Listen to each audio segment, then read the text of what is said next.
భానుమతి బాగా నిద్రపోతుంది. మనసుని కదిలించే సంఘటన ఏదైనా జరిగినప్పుడు ఆమెకి గాఢంగా నిద్రపడుతుంది. తలుపు చప్పుడైతే మెలకువ వచ్చింది. ఎవరు? అంది. నేను, భాను. చాలా పరిచితమైన కంఠం. చంగున లేచి కూర్చుంది. వెళ్ళి తలుపు తీసింది. ఏమిటిది? మళ్ళీ మెలోడ్రామానా? మాలతి నవ్వింది. మొహంలోకి చూస్తేనే అంతా కనిపెట్టేస్తావు. మరో అధ్యాయం కూడా ముగిసిపోయింది. లోపలికి రానియ్యి. ఇద్దరూ లోపలికి వెళ్ళి కూర్చున్నారు. ఆ ఇడియట్కి నీ రహస్యం తెలిసిపోయింది. తన్ని తగిలేశాడు, అవునా? సారీ, నీ పతిదేవుణ్ణి ఈడియట్ అని తిడుతున్నందుకు. నిజంగా చాలా కోపం వస్తుంది నీ మీద. చూపులతో భస్మం చేస్తాను. మాలి, నువ్వు చాలా గొప్పదానివే. నిజంగా నువ్వు చేయాలనుకున్నది చేసినప్పుడు ఎంతో నిజాయితీగా, చిత్తశుద్ధితో జీవితమంతా అర్పిస్తున్నట్లు చేస్తావు. దాని తాలూకు విష ఫలితాలు మాత్రం సెన్స్ ఆఫ్ హ్యూమర్తో అనుభవిస్తావు. ఎప్పుడో చెప్పాను నాకో లక్ష్యం ఉందని. అమలుపరుస్తూనే వచ్చావుగా. ఈ నాటకంలో ఇంకో అధ్యాయం మిగిలిపోయిందా, అయిపోయిందా? తెలియటం లేదు. కొంచెం మిగిలే ఉందేమో అనిపిస్తుంది. అవును, ఇంకా ఒంటరిగానే ఉన్నావేం? పెళ్లి చేసుకోలేదా? చేసుకున్నాను. కొన్నాళ్ళు కాపురం వెలగబెట్టి విడిపోయాం కూడా. అదేమిటి? మాలతి ఆశ్చర్యపోతూ అడిగింది. అదంతే. చేసుకున్నవాడినే చేసుకొని విడిపోతూ ఉండటం నీ లక్ష్యమైతే, కొత్త కొత్త వాళ్ళని చేసుకొని విడిపోతూ ఉండటం నా లక్ష్యంలా కనపడుతుంది. ఛీ, అలా మాట్లాడకే. అసలేం జరిగింది? మామూలే. ఒక మనిషికి ఇంకొకరు స్ఫటికంలాగానో మచ్చలేని గాజులాగానో ఉండాలి. పూర్వంలో కానీ వర్తమానంలో కానీ ఎక్కడా ఏ సంఘటన స్పందన ఉండకూడదు. ఒక గోడల అనుభవరాహిత్యం కూడిన చలనం లేని వస్తువులా గోచరించాలి. ఒకరి కోసం మాత్రమే ఒకరు అన్నట్టు నటించాలి. లేకపోతే భరించలేరు. ఎప్పుడూ అబద్ధాలు చెప్తూ ఉండాలి. మనసులోని మిగతా దిక్కులన్నీ మూసేసి వాటి గురించి ఆలోచించకుండా ఉన్నట్టు కనపడుతూ ఉండాలి. ఒకరి అవివేకాన్ని ఒకరు గౌరవిస్తూ ఉండాలి. ఒకరి మూర్ఖత్వాన్ని ఒకరు ప్రేమిస్తూ ఉండాలి. ఒకరి అసహ్యాన్ని మరొకరు నిరంతరం క్షమించుకుంటూ ఉండాలి. ఒకరి ఉనికిని ఇంకొకరు అనుక్షణం జ్ఞాపకం చేసుకుంటూ ఉండాలి. ఒకరి కోసం ఒకరు త్యాగాలు చేసుకుంటూ ఉండాలి.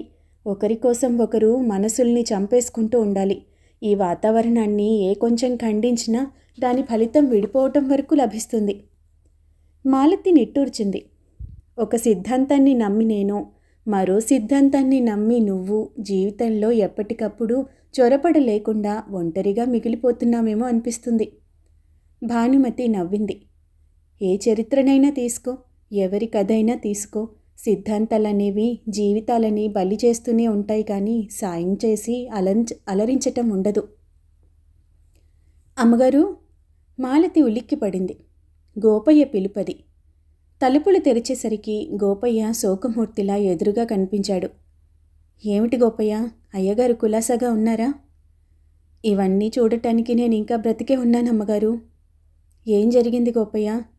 ఎవరెవరో కొత్త కొత్త స్నేహితులు వస్తున్నారమ్మగారు. వాళ్లతో కలిసి త్రాగుడు, డబ్బులు పారేసి ఆడపిల్లల్ని తెచ్చుకోవటం, ఇల్లంతా భోగం కొంపలా చేశారమ్మగారు. నొప్పి అప్పుడప్పుడు వస్తూనే ఉంది. లెక్క చేయటం లేదు. చస్తే చస్తానని అంటున్నారు. మాలతి ముఖం కళావిహీనమైపోయింది. ఇప్పుడేం చేయటం గోపయ్య? అదే నాకు తెలియటం లేదమ్మగారు. అన్నట్టు గోపయ్య ఆపరేషన్ చేయించుకోలేదా?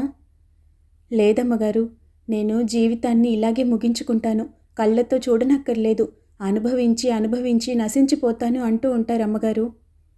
చాలాసేపు కబుర్లు చెప్తూ బాధపడుతూ అక్కడే ఉండిపోయాడు గోపయ్య.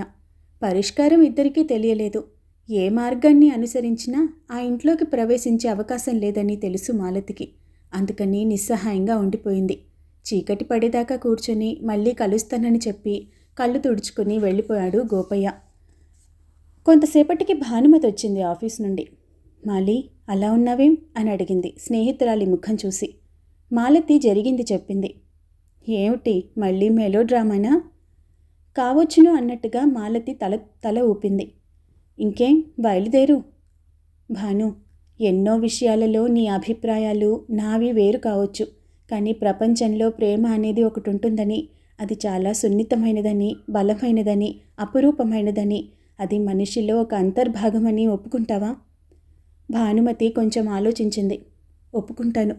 ప్రేమకి చాలా మారుపేర్లు, పర్యాయ పదాలు కూడా ఉన్నాయని, చాలా సందర్భాలలో అది ఆత్మవంచన మాత్రమేనని, అది మనిషిలో ఉన్న అంతర్భాగమనటం కన్నా మనుషుల్ని పట్టి పీడించే జాడ్యమని ఒప్పుకుంటాను.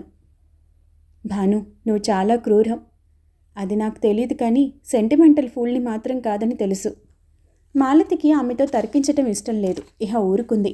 మళ్ళీ ఈ ఉద్యోగం వదిలేద్దామనుకుంటున్నాను. ఏ? జనధూళి అంటారే, అది నాలాంటి కఠినరాలినికి కూడా భరించటం కష్టంగా ఉంది. ఆ వాతావరణం ఎలర్జీగా ఉంది. మరో ఉద్యోగం దొరికేలా ఉంది. ఎక్కడా? ఒక అనాథ శరణాలయంలో. మ్యాట్రెస్ పని. మాలి, నేను చిన్నప్పుడు అనాథ శరణాలయంలోనే పెరిగానన్న సంగతి నీకు తెలుసుననుకుంటాను. అందుకో మరి నా పరిశీలనలోని లోటుపాట్ల వల్ల అనాథలంటే నాకు ఎనలేని ప్రీతి. అక్కడ ఎన్నో జీవితాలని, అర్థం లేకుండా బలైపోయిన జీవితాలని చూస్తాను. పేదరికం, పెద్దవాళ్ల అసమర్థత, తోటివాళ్ల క్రూరత్వం, నిస్సహాయత, అమాయకత్వం, విధి వల్ల ఏర్పడిన దౌర్భాగ్యం, వివిధ ఫలితాలను అనుభవించే అభాగినులు అక్కడ నాకు కనిపిస్తారు.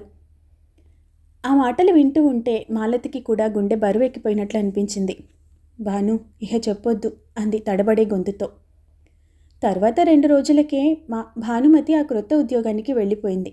వెళ్లే ముందు, మాలి, ప్రపంచంలో నువ్వు నాకు అందరికన్నా ఆప్తురాలివి. నువ్వేం చేస్తావో చెందుతావని మనసులో అనుక్షణం ఎంతో బాధ. నే వెళ్ళే చోట నీకెప్పుడూ చోటు ఉంటుంది. You are welcome. ఈ ఇల్లు మన క్రింద ఇంకో 10 రోజులు ఉంటుంది. ఈ లోపల నీ భవిష్యత్తుని గురించి ఆలోచించి నిర్ణయించుకో. ఉద్యోగం చేద్దామనుంటే ప్రయత్నిద్దాము. ఎక్కడో ఓ చోట దొరక్కపోదు. లేదా నే ఉండే చోట నీకెప్పుడూ స్థానం ఉంటుంది. నువ్వురా, వస్తావు కదూ అంది. మాలతి స్నేహితురాలిని కౌగిలించుకొని ఏడ్చేసింది. భానుమతి వెళ్ళిపోయింది. ఏం చేయాలి? ఎలా బ్రతకాలి? అర్థం కావటం లేదు. ఒంటరితనం భయంకరంగా ఉంది. ఆమెకు పిచ్చెక్కిపోతుంది. గదిలో పడుకుంటుంది. వెక్కి వెక్కి ఏడుస్తుంది. రాత్రిళ్ళు నిద్ర రాదు. ఏ క్షణమో పట్టినా అందులో గుండెల్ని నలిపేసే పీడకలలు. ఎంత చీకటి! ఇంకా అనవసరం అనుకుంది. అవును, బ్రతకటం ఇంకా అనవసరం. ఇంత నరకం అనుభవిస్తూ బ్రతకటం ఇహ తన వల్ల కాదు. ఓ సాయంత్రం చీకటి పడేవేళకి గదికి తాళం పెట్టి బయలుదేరింది.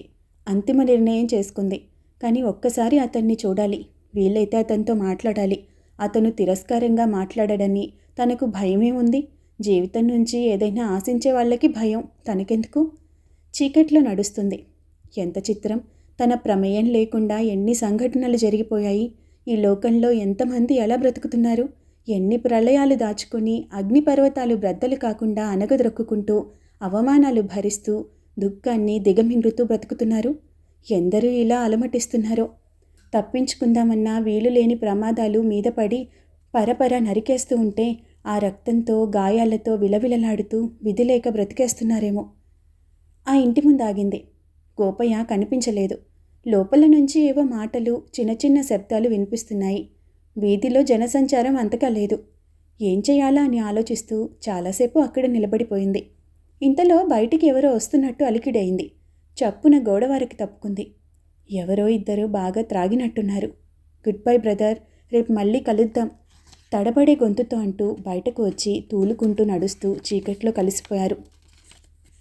ఓ నిమిషం తటపటాయించి మాలతి లోపలికి నడిచింది. హాల్లో సోఫాలో శేఖర్ కూర్చొనున్నాడు. ముందున్న టేబుల్ మీద ఖాళీ చేసిన గ్లాసులు, సీసా, మిగిలిపోయిన తినుబండారాలు పడి ఉన్నాయి. అతని చేతిలో ఇంకా నిండుగా ఉన్న గ్లాసు ఉంది. గోపయ్య, గోపయ్య అని పిలిచాడు. జవాబు లేదు. ఎప్పుడు పిలిచినా ఇంట్లో ఉండడు. సరే, ఒక్కొక్క గ్రుక్క త్రాగుతున్నాడు. ఆ స్థితిలో అతన్ని చూస్తూ ఉంటే మాలతికి బావురుమని ఏడ్చేయాలనుంది. కష్టం మీద నిగ్రహించుకుంటూ హఠాత్తుగా ఎవరైనా వస్తారన్న అనుమానంతో సోఫా వెనక్కి వెళ్ళి నిలబడింది. మాలతి, మాలతి త్రుళ్ళిపడింది. నువ్వు నా వెనకే ఉన్నావని నాకు తెలుసు. ఆమెకు ఏం చేయాలో పాలుపోక నిర్ఘాంతపోతూ అలాగే నిలబడిపోయింది.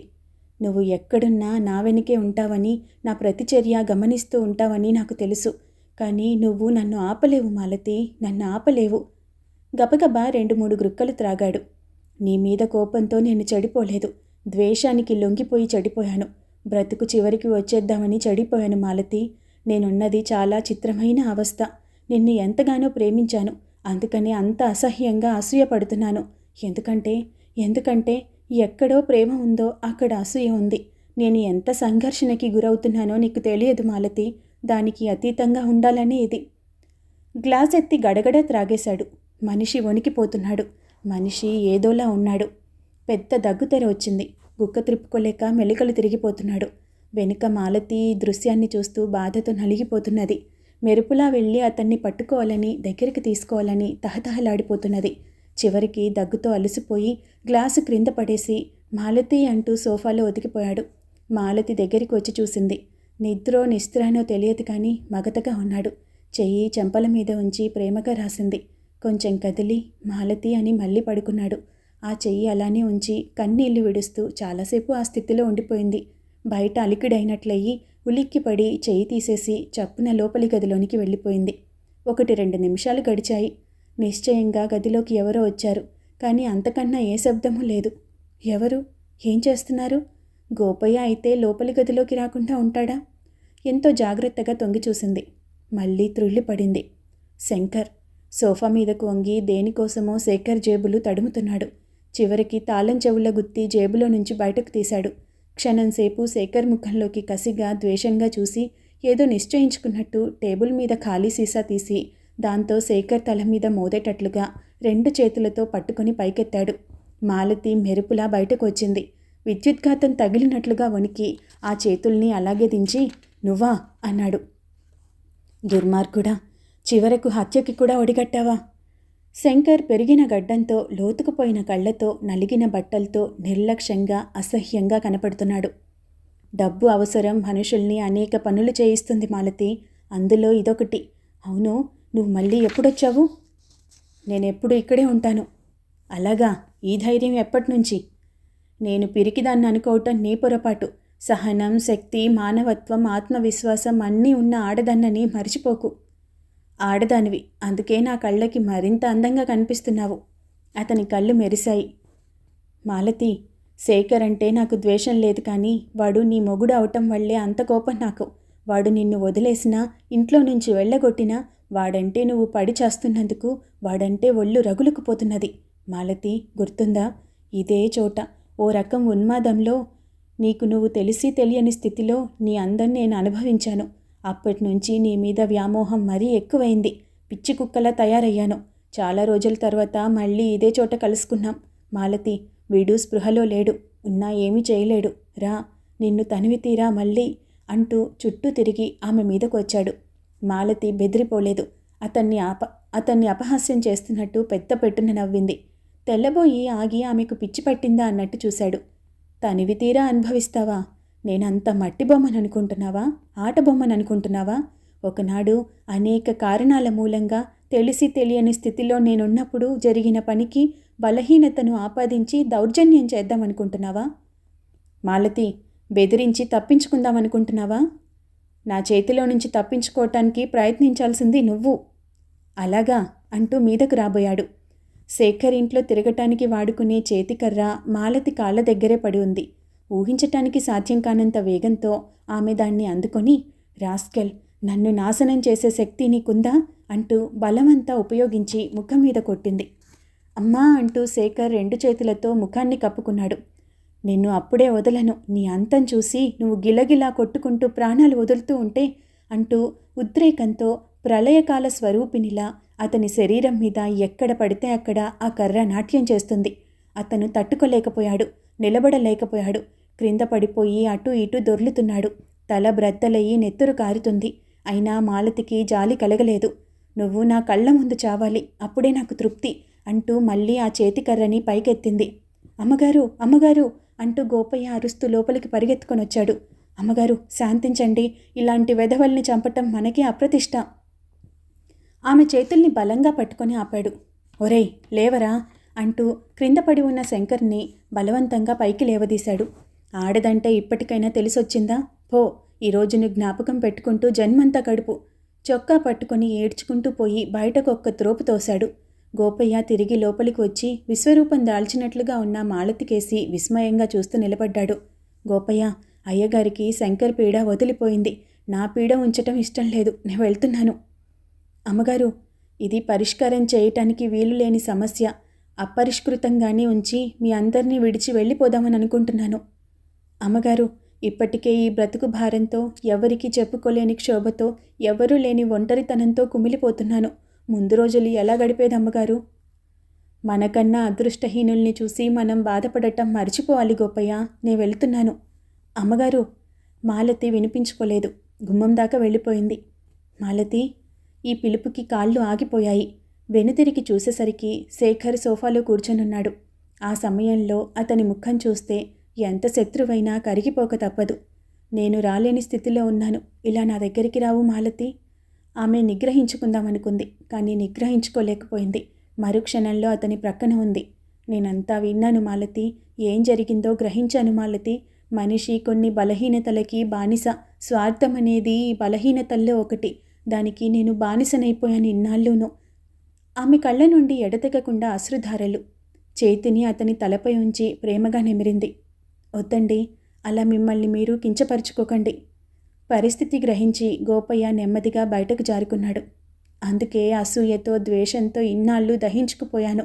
శరవేగంగా దూకుడుగా ప్రవహించే ఈ ప్రపంచ వాహినిలో ఏ సంఘటన అసహజం కాదని, మన ప్రమేయం లేకుండానే కొన్ని సన్నివేశాలు మీదకు విరుచుకుపడుతూ ఉంటాయని, ఈ జగత్తులో మనం కాకుండా మిగిలి ఉన్న మిగతా అపరాధి అనంతమని, మనం కానీ మనం లేని అనుభవాలకి ఎంతో చోటు ఉన్నదని, ఎంత తప్పుకుందామనుకున్నా అవి తప్పవని గ్రహించాను. తప్పుకు అంత భయంకరమైన అంటరానితనం అంటగట్టడం మహా అపరాధమని, అవివేకమని గ్రహించాను. జీవిత పరిణామాలలో ఒక భాగమైన తప్పుకు శాశ్వతమైన ప్రమాణాలు కల్పించి అర్థం లేని వికృతాలతో జీవితాలను నింపుకోవటం పరమ మూర్ఖత్వమని గ్రహించాను మాలతి. మనకి కావలసిందే మనిషి. ప్రేమించి ఆత్మీయంగా దగ్గరకు చేరతీసుకునే మనిషి. ఆ మనిషి లభిస్తున్న నాడు, ఆ అదృష్టం వరిస్తున్న నాడు కాదని ధిక్కరించి మధ్య మధ్య తొంగి చూసే చీకట్లకి ప్రాధాన్యతనిచ్చి ఇద్దరి మధ్య నుంచి వెలుగుని శాశ్వతంగా దూరం చేసుకునేవాడు మూఢుడు. మాలతి ఆశ్చర్యంగా వింటుంది. ఇతనేనా ఇలా మాట్లాడుతుంది? తన శేఖరైనా ఇలా వ్యాఖ్యానిస్తుంది? నువ్వు నన్ను అసహించుకోకుండా ఇంకా గుర్తిస్తున్నావో లేదో, నీ ప్రేమను తిరిగి కోరే అర్హత నాకున్నదో లేదో తెలియదు, కానీ నీ విలువ, నీలాంటి స్త్రీల విలువ అనంతమని గ్రహించాను. నీలాంటి వ్యక్తి లేని జీవితం నిస్సారమని, చీకటిమయమని అర్థం చేసుకున్నాను మాలతి. భవతి భిక్షాన్ దేహి. నువ్వు నాకు కావాలి. ఇంకా పూర్తి కాలేదు. చివరి అధ్యాయం మిగిలి ఉన్నట్లు అనిపిస్తుంది. భానుమతితో తను అన్న మాటలు ఆమె వీణుల్లో ప్రతిధ్వనిస్తున్నాయి. ఆ గుండెలయలో, స్పందనలో, ఆ వేడిలో, ఆ చల్లదనంలో, ఇద్దరి మధ్య అంత దగ్గరలో, ఇద్దరి మధ్య నడిచిన సుదీర్ఘమైన ఎడబాటు నలిగి అదృశ్యమైపోయినట్లయింది. సమాప్తం.